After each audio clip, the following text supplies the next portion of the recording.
राष्ट्र आज प्रथम उप प्रधानमंत्री वल्लभ भाई पटेल की जयंती राष्ट्रीय एकता दिवस के रूप में मना रहा है।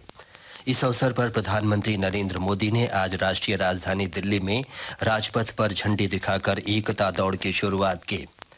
श्री मोदी ने लोगों से कहा कि 125 करोड़ देशवासियों को एकता, शांति और सद्भाव के सिद्धांतों पर एक साथ चलना है।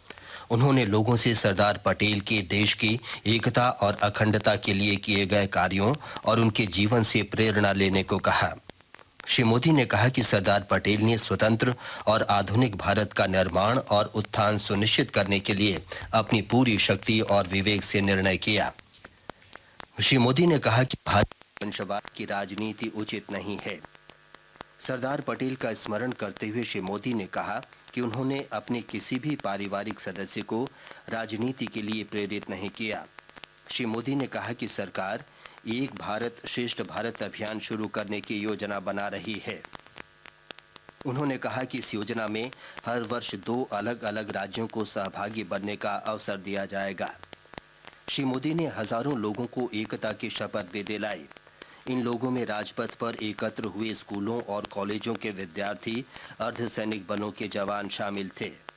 इस मौके पर गृह मंत्री राजनाथ सिंह, शहरी विकास मंत्री एम वेंकैया नायडू, दिल्ली के उपराज्यपाल नजीब जंग और मुख्यमंत्री अरविंद केजरीवाल उपस्थित थे।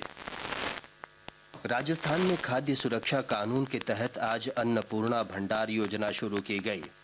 मुख्यमंत्री वसुंधरा राजे ने जयपुर जिले के भंभोरा गांव में इसका शुभारंभ किया। इस अवसर पर मुख्यमंत्री ने आश्वासन दिया कि लोगों को इस योजना के जरिए गुणवत्ता वाले उत्पाद किफायती दरों पर उपलब्ध कराए जाएंगे। केंद्रीय सूचना और प्रसारण राज्य मंत्री राज्यवर्धन सिंह राठौर ने इस अवसर पर कहा कि डिजिटल इंडिया अभियान के तहत सार्वजनिक वितरण प्रणाली को पारदर्शी बनाने के लिए राशन कार्डों का डिजिटीकरण किया जाएगा।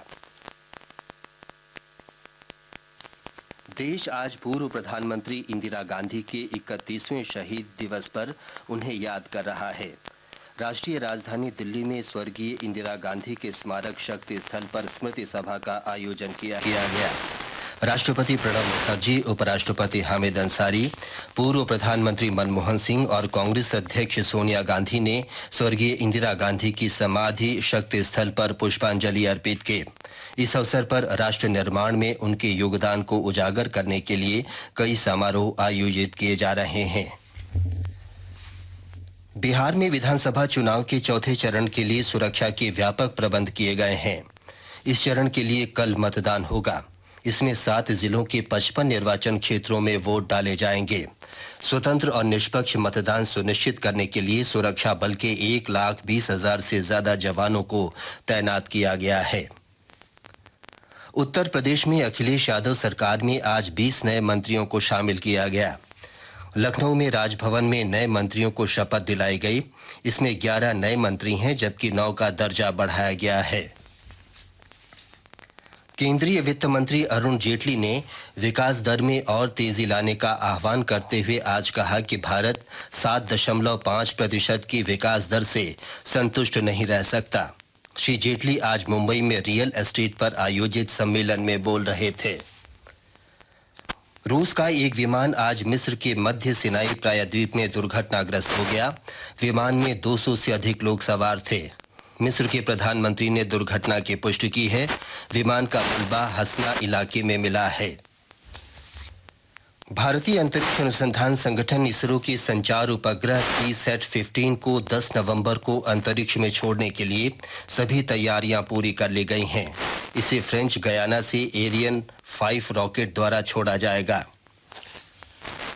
महाराष्ट्र के मुख्यमंत्री देवेंद्र फडणवीस ने राज्य में कम कीमत के मकानों की कमी स्वीकार करते हुए कहा कि अब समय आ गया है कि महंगे मकानों की बजाय सस्ते मकानों पर ध्यान केंद्रित किया जाए। वे आज मुंबई में भवन निर्माण में बैंकों और वित्तीय संस्थाओं की भूमिका विषय पर आयोजित सम्मेलन को संबोधित कर रहे थे।